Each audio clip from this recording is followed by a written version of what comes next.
Get ready for the UWC On Air Power Hour, our weekly showdown of brain power and speed. As the episode kicks off, keep your eyes peeled for the electrifying Power Hour question. Answer it like a champ and you can score a fantastic UWC On Air hamper. But here's the twist. You must submit your answer within the hour after the episode ends. Ready to seize the spotlight?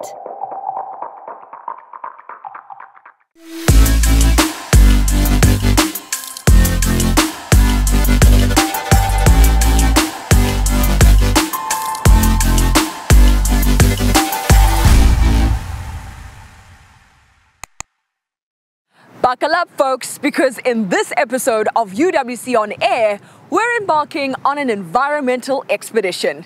We're in Cape Agulhas this week, at the southernmost tip of Africa.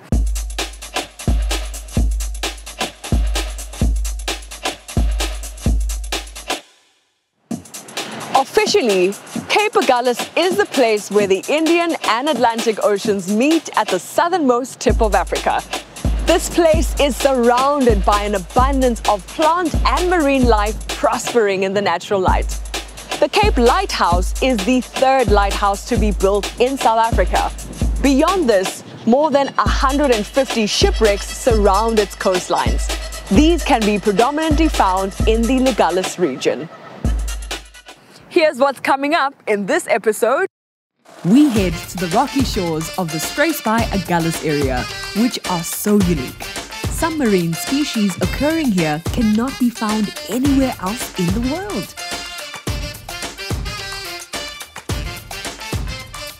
Amber Coraizin is making waves in netball. We catch up with her to talk about her recent trip to New Zealand representing South Africa. Fly ash. There is no such thing as waste if you know what to do with it. Building the cities of the future in innovative and cost-effective ways. Each year, around Marine Week, UWC professor in marine biology and biodiversity trades in his lab coat for a pair of boots and shorts. He spends his time at the rocky beachfront in Struisbaai. Professor Manafalt explains to us why this region is a national treasure.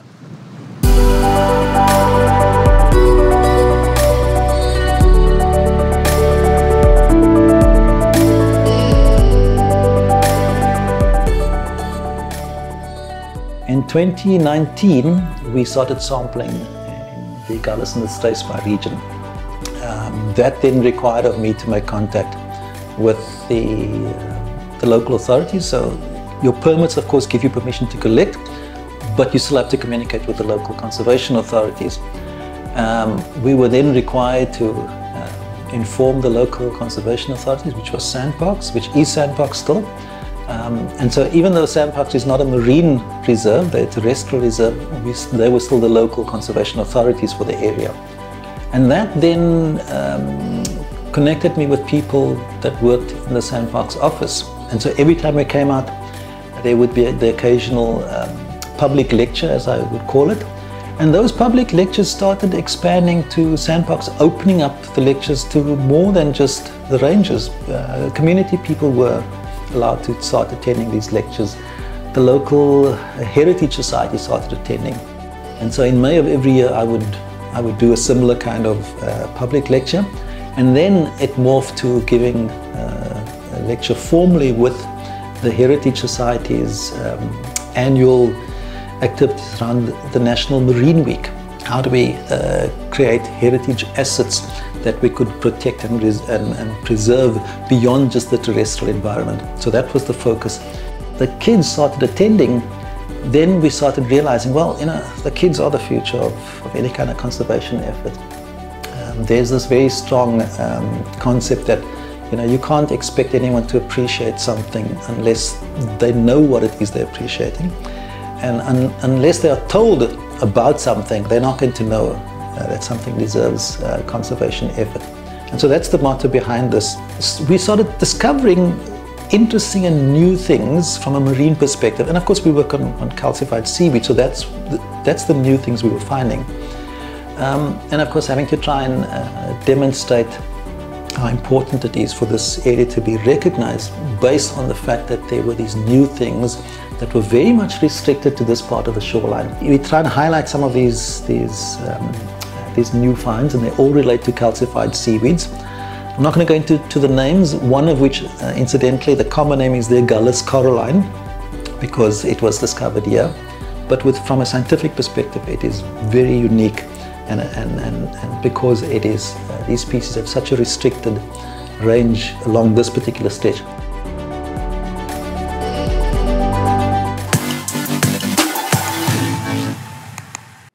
Accomplished UWC graduate Amber Coraizin hoops South Africa into the limelight. From playing street netball with friends, elevating to provincials, and now conquering the Fast 5 national team, picture this, November in Christchurch, New Zealand, the Fast 5 is a different ball game. But of course, no challenge is too great for Amber Coraizin. She takes us through her story on becoming a beacon of hope.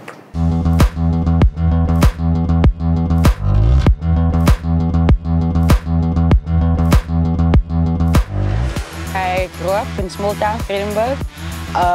It started in school, primary school, but obviously that it didn't stop there. It was like after school you go play street netball, street touches with the boys, some girls, but your goalpost, I mean, is against the pole, the street lights. And ever since there, I just went on and on and on and on. Continued netball, primary school done, then obviously I went into high school also doing netball. High school, there was more exposure. I'm overwhelmed with the support that my family have towards me because, like, they didn't play big sports, and now I'm the one, you know, being and then pushing through. So yeah, they're really supportive. I'm still in disbelief and in awe of obviously what the Lord has brought towards my journey. I'm super grateful. I always get like emotional when I speak about it because it's still so fresh, and I'm not in disbelief of what I'm capable of. I didn't see it coming so quick. I mean, I've been in an 18-month process of not rehab, but coming back towards the game that I love so much. And the plan wasn't for. I had my first season last year, and this year was my second season, and I didn't think I would be, in the national team to represent South Africa now already. The Fast 5 is international. It's the international tournament. You represent South Africa. Fast 5 matches are made up of 4 6-minute quarters. Each team consists of 10 players with a maximum of 5 on court at any time. Teams may use unlimited substitutions via the substitution box adjacent to the team bench at intervals or during play. Centre passes don't alternate but are taken by the team that didn't score the last goal. There are 3 scoring areas in the Fast 5 form of the game, with areas for 1, 2 and 3 goal points. Both sides get a power play in the final 90 seconds of each quarter, with goal points for that time being doubled. Fast 5 scoring will be signalled by the officiating umpire the following way: 1 arm raised in the air for 1 point, 2 arms high and straight in the air for 2 goal points, and arms raised high and wide apart for 3 goal points, or what is known as a super shot. The Fast 5 Netball World Series is a vibrant and dynamic shortened version of netball that delivers thrilling, world-class action from the top 6 nations. I need to be honest about women in sport overall. There's not a lot of opportunities for us. We have to work harder. We have to prove a point constantly because, like, I don't believe we get valued, and we don't get validated. Our work rate and our craft don't get validated as in other sports, especially netball, because it's underdeveloped in South Africa, right? The World Cup did great things for us. You have to be so confident in what you bring to the table that that you don't need other factors to make you feel down a bit or whatever. You have to outwork yourself, and you have to stay consistent, and self-talk is really important. You have to stay positive at all times. I've been building character ever since I've been at UWC. If you really love the sport, you will never give up.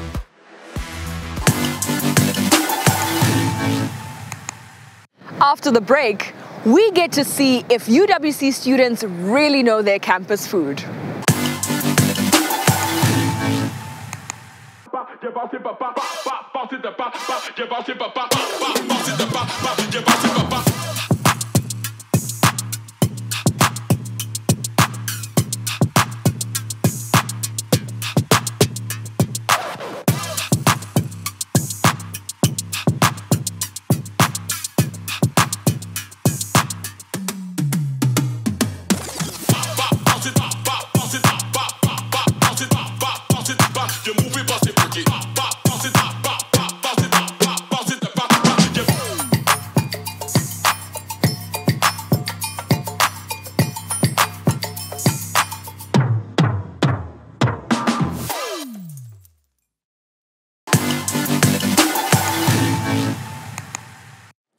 From Gatsby's at the Barn to sushi from Iris, UWC has so many mouth-watering spots to choose from.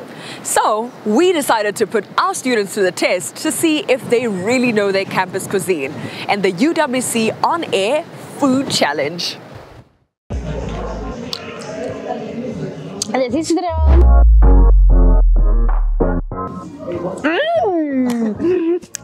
It's giving.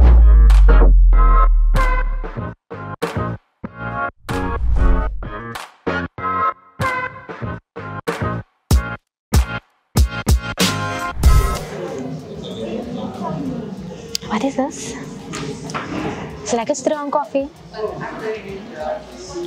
Oh, yours is different. Something by Brew Dabs, most probably. I'm gonna have it. Mine is really a burger. Is there more stuff? A sesame seed bun is on it, and it's a crumb chicken burger. I guess it's by the Life Science Building cafeteria. That's where it's from. I can't really say the name of the shop, but that's my guess. Okay. Mine is very strong. It's very flow. I don't know exactly what it is because I'm not a coffee lover, but I know it's something coffee vibes. Maybe Brew Dabs? Way forward. Yes, anything. Okay. You can reach it. Can I pull it?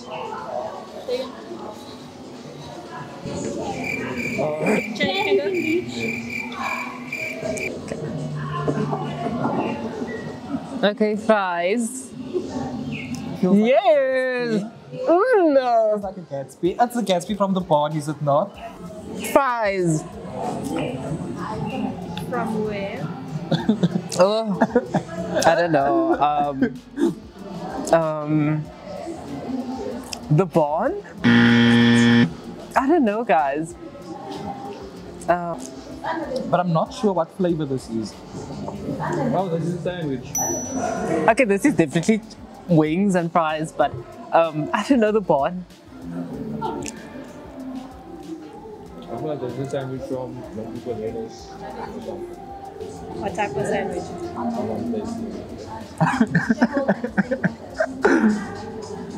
I don't know.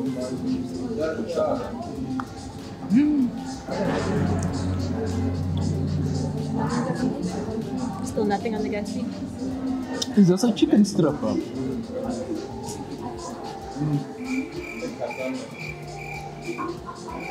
They don't do chicken strip Gatsby's. Is that a chicken sandwich? Okay, you got 5 seconds. I'm gonna go with chicken Gatsby from the Barn. This is wings from the Barn. I'm just gonna go with the Barn also. Oh, a chicken sandwich from Italy. Okay.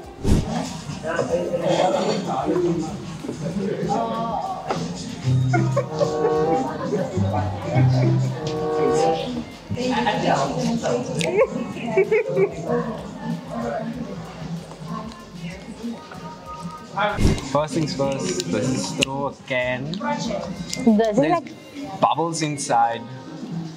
I guess it's, what's it? No. Bubble tea. Actually, liquor sweet. Where I can precisely say it's from Brew Dabs. They're like the only shop on campus that sells bubble tea that I know of. Okay, this one is a chicken burger with a nice mayo kind of sauce. I think this can be from Unicare. B Block. This is B Block's chicken burger. Mayo. Yes. Oh, A Block. Okay. Okay.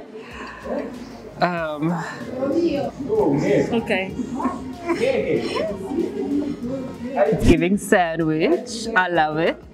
It's giving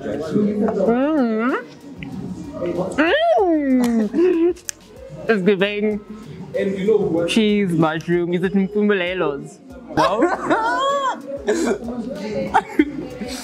Giving chicken. you know I only like a Ray coffee. Gradually from the bar of freedom, Manini from Balelos, it tastes like cold coffee. I don't know what this is. I'm going to just go with, I think maybe B Block.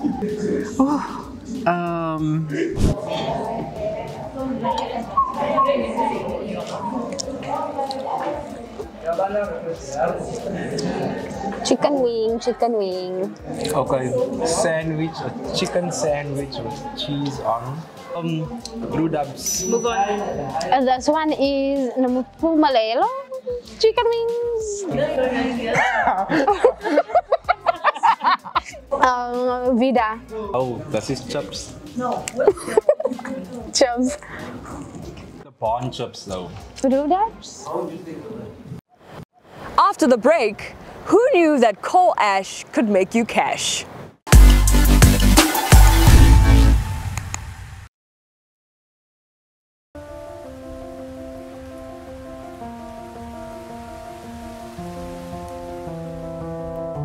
The University of the Western Cape has a bold history which started from humble beginnings.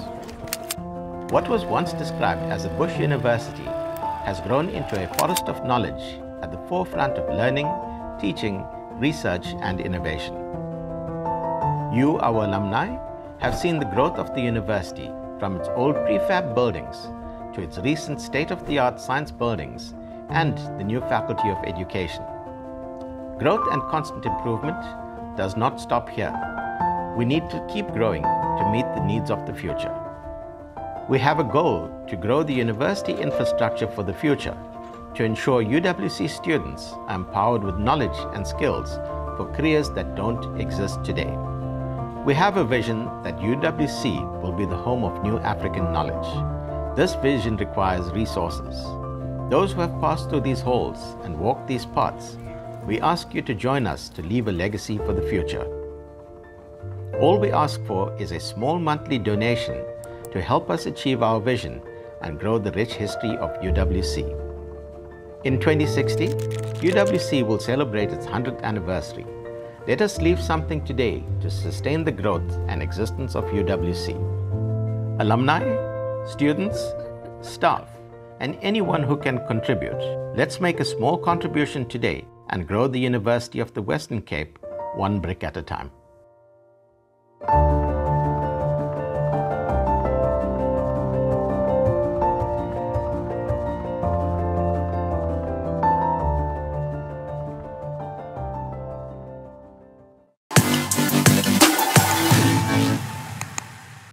The coal ash dumps of the Highveld pose a significant environmental threat.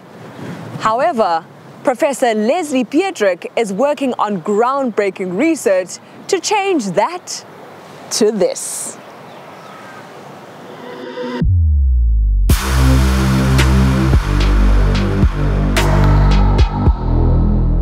Fly ash is obtained from the combustion of coal, and Eskom have been looking for ways in which to reuse fly ash because they do generate a lot of it. And so far in South Africa, only 5% of that have been used to make bricks. And here we have done many projects, a lot of projects here. We have been using fly ash, and one of those projects was also acid mine drainage. We treat my AMD using fly ash. But here today we're going to be presenting on different products that we have developed using coal fly ash.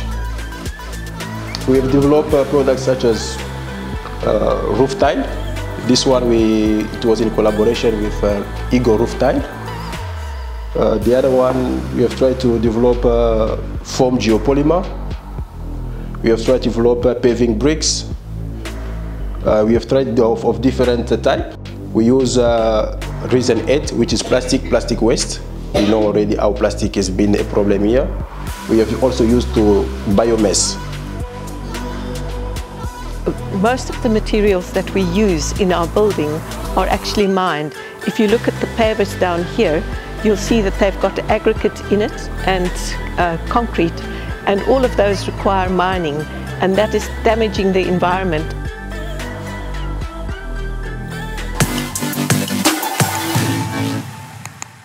Ashley Ace grew up on UWC's doorstep in Belha. Today, the UWC alumnus runs a successful company which produced Africa's first locally made COVID-19 antigen test. This thrilling milestone marks a significant achievement for Ace's company, Medical Diagnostic.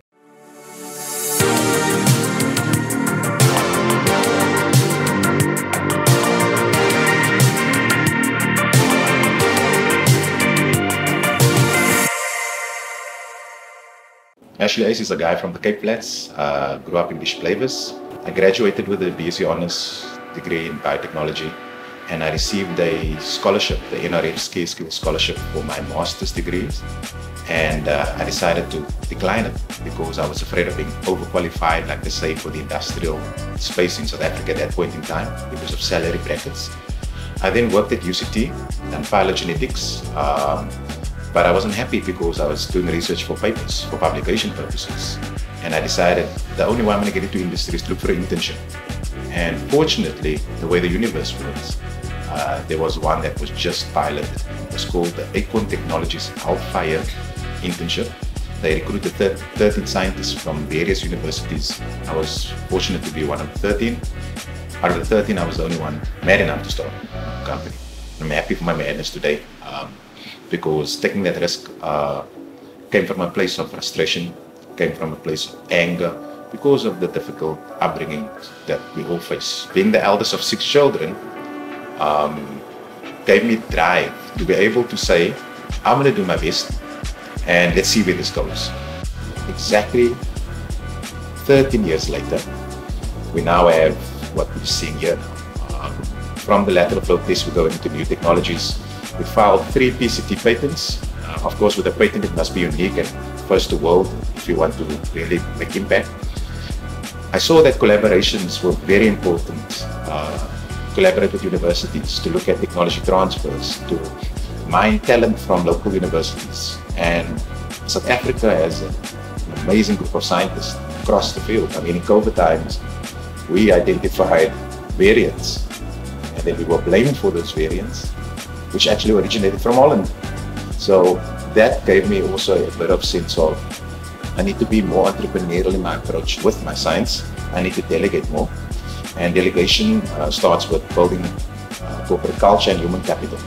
So Africa for Africa is important to me because I believe that Africa has the competence to develop its own products. We import most of our diagnostic products from abroad.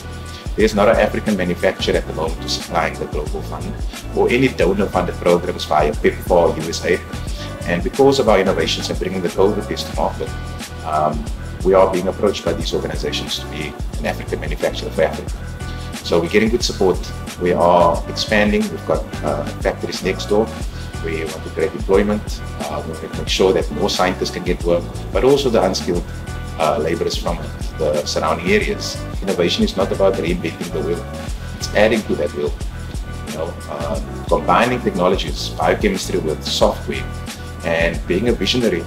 You need to know what's happening in first world countries, but we should punch above our weights. I believe that Africa is considered a low-income class continent with high potential and high rates of negativity surrounding us all the time. So it's like playing a FIFA game, football, on difficult mode when you do it here.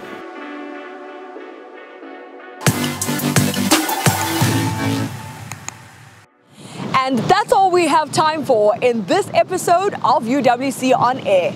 Make sure to connect with us next week, same time, same place. And don't forget to check us out on all social media platforms. This is me, Nganyezis Kakane, signing out at the tip of Africa.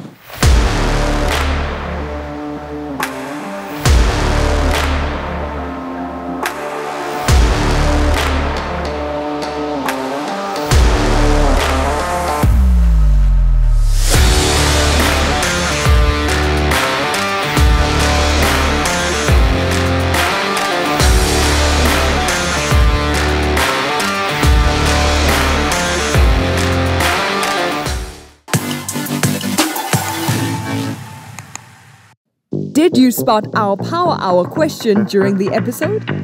If you've got the inside scoop, send your answer to onair@uwc.ac.za. Remember to follow and stay glued to our social media pages to see if you're one of our lucky winners.